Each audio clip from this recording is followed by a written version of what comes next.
सभी श्रोताओं का रामायण की कथा में हार्दिक स्वागत अभिनंदन। आज के इस वीडियो में आप सभी के सामने प्रस्तुत है एक कहानी तपस्विनी स्वयंप्रभा। बढ़ते हैं कहानी की तरफ। वह गुफा अत्यंत ही अंधकारमय थी, किंतु वानरों की दृष्टि उस अंधकार में भी कार्य कर रही थी। उनका तेज और पराक्रम अवरुद्ध नहीं होता था और उनकी गति वायु के समान थी। तीव्र वेग के साथ वे उस गुफा के भीतर पहुंच गए। भीतर पहुंचकर उन्होंने देखा कि वह स्थान अत्यंत उत्तम, प्रकाशमान और मनोहर था। चारों ओर साल, ताल, तमाल, नागकेसर, अशोक, धौ, चंपा, कनेर आदि के पुष्प युक्त वृक्ष दृष्टिगत हो रहे थे। वे सभी वृक्ष सुवर्णमय थे, उनसे अग्नि के समान प्रभा निकल रही थी और उनके फल फूल भी सुनहरे रंग के थे। इन वृक्षों में लगे मूंगे और मड़ियों के समान चमकीले फूलों और फलों पर सुनहरे रंग के भंवरे मंडरा रहे थे। सूर्य जैसी आभा वाली कांचन वृक्षों से घिरे अनेक विशाल सरोवर भी वहीं पर दिखाई दिए, जिनमें स्वर्ण कमल और सुनहरे मत्स्य शोभा पा रहे थे। उन्होंने वहां पर सोने और चांदी से बने हुए बहुत सारे भवन भी देखे, जिनकी खिड़कियां मोतियों की जालियों से ढकी हुई थीं। स्वर्ण तथा रजत से निर्मित विमान भी दृष्टिगोचर हो रहे थे। वहां रखे हुए अनेक पात्रों में सोने, चांदी और कांसे के ढेर बिल्कुल भरे हुए थे।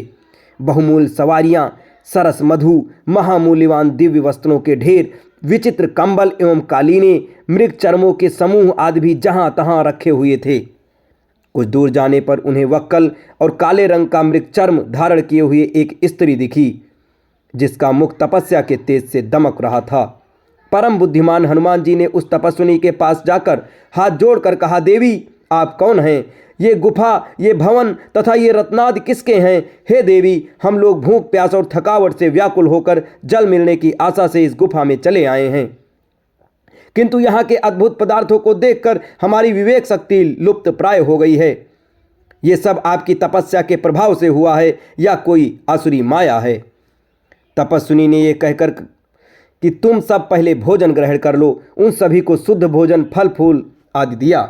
फिर भोजन से तृप्त हुए वानरों से तपस्विनी ने कहा, वानर श्रेष्ठ, इस दिव्य सुवर्णमय उत्तम भवन को दानव शिरोमणियों के विश्वकर्मा मयासुर ने बनाया है।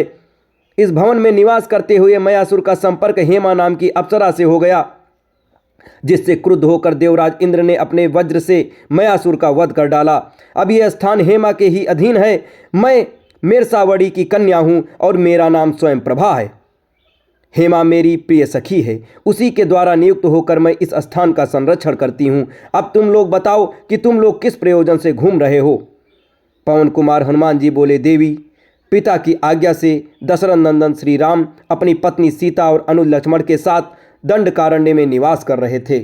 जनस्थान में आकर रावण ने उनकी स्त्री का बलपूर्वक अपहरण कर लिया। श्री राम वानर राज सुग्रीव के मित्र हैं। हम लोग अपने राजा सुग्रीव की आज्ञा से जानकी जी की खोज कर रहे हैं। हमें इस गुफा से बाहर निकलने का कोई मार्ग नहीं दिख रहा है, अतः आप हमें यहाँ से बाहर निकालने की कृपा करें ताकि हम अपने कर्तव्य को पूर्ण कर सकें। तपस्विनी स्वयंप्रभा ने कहा, श्रेष्ठ वानरों, यद्यपि इस स्थान में आ जाने वाला जीवन भर यहाँ से बाहर नहीं निकल सकता, किंतु मैं अपने तप के प्रभाव से तुम सबको यहाँ से बाहर निकाल दूंगी। तुम सभी अपनी आंखें बंद कर लो।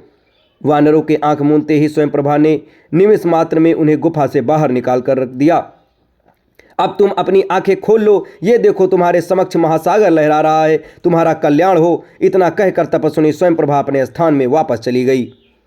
अब इसके आगे की कहानी आपको अगले वीडियो में बताई जाएगी। तब तक हमारे साथ बने रहें। धन्यवाद।